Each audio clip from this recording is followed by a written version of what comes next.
There are currently hundreds of thousands of people on transplant lists, waiting for critical organs like kidneys, hearts, and livers that could save their lives. Unfortunately, there aren't nearly enough donor organs available to fill that demand. What if, instead of waiting, we could create brand new, customized organs from scratch?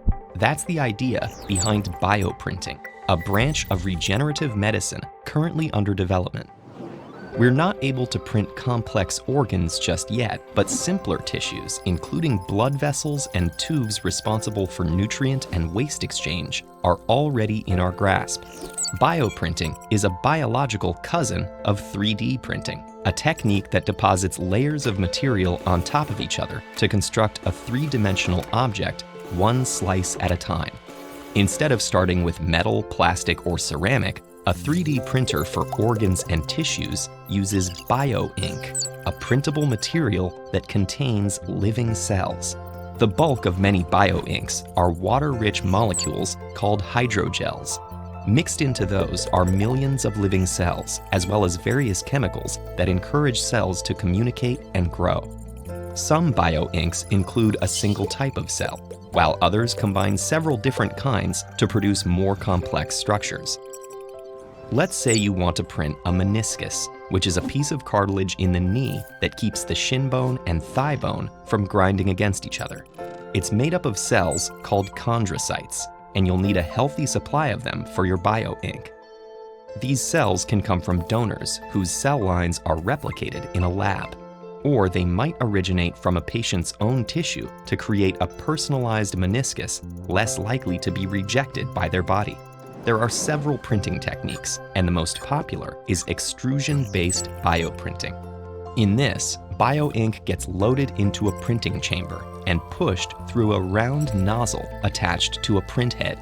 It emerges from a nozzle that's rarely wider than 400 microns in diameter and can produce a continuous filament roughly the thickness of a human fingernail. A computerized image or file guides the placement of the strands, either onto a flat surface or into a liquid bath that'll help hold the structure in place until it stabilizes.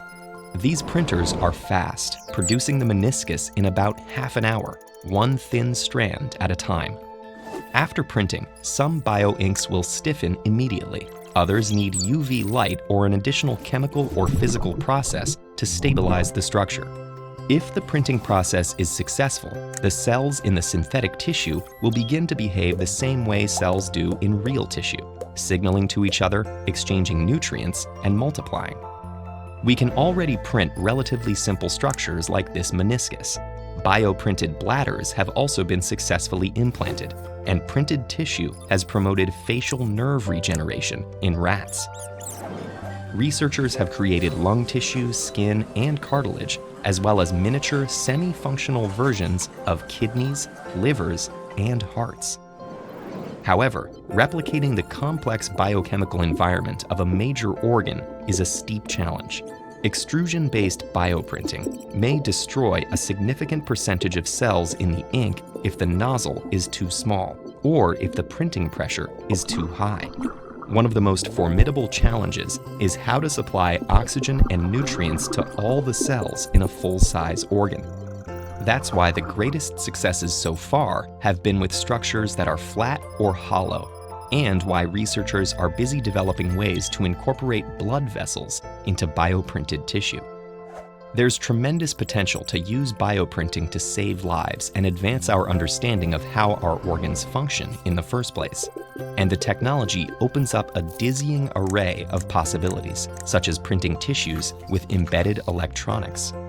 Could we one day engineer organs that exceed current human capability, or give ourselves features like unburnable skin? How long might we extend human life by printing and replacing our organs? And exactly who and what will have access to this technology and its incredible output? For more